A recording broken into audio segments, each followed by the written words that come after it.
On the air afterwards. I'm Linda Shell, and today we're going to interview Darian Oakes, and we're so pleased to have her. Now I understand she's originally from Long Island, and then she once lived in the beautiful area of Burlington, Vermont, and you've been here in Florida 4 years? 4 years. 4 years.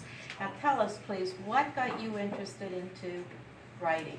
Well, I was a teacher for 43 years, and I worked with gifted and talented students at the elementary level as part of my last gig in the profession. And I love literature and I love reading, and I always wanted to write, but as a full-time teacher, it's hard to find the time.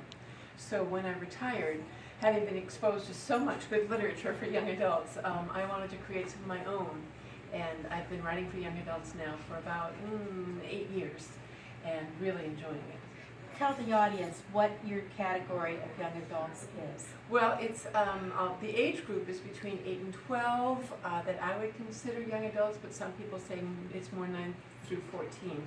But in Cricket Magazine, I've had 4 stories published so far in Cricket Magazine, and Cricket Magazine is for 8 through 12 or the 9 through 14, and they rely a lot on stimulating imagination.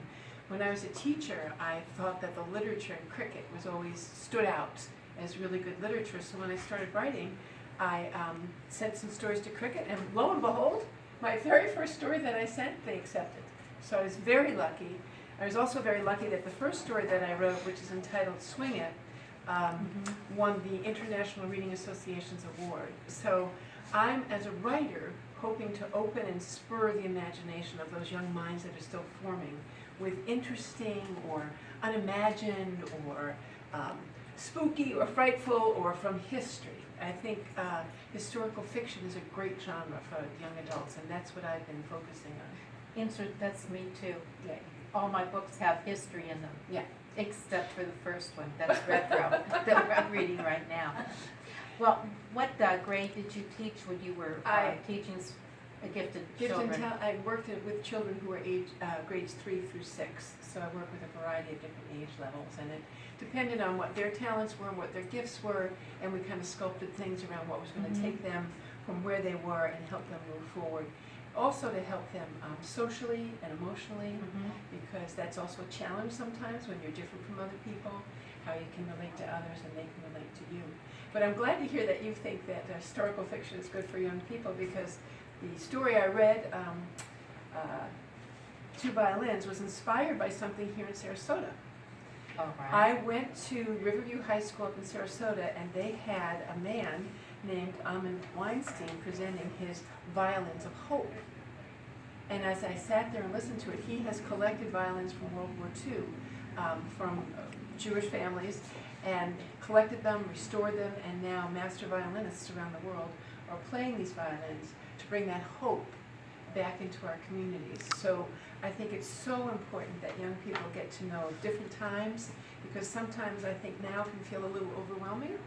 I think so. And I like to give them more of a feel for other times where they can relate to people who had similar emotions to them, only the setting was very, very different. So Every generation has its cross to bear. yes, it And I does. think if you know what other people had to go through, you could hang on a little bit harder.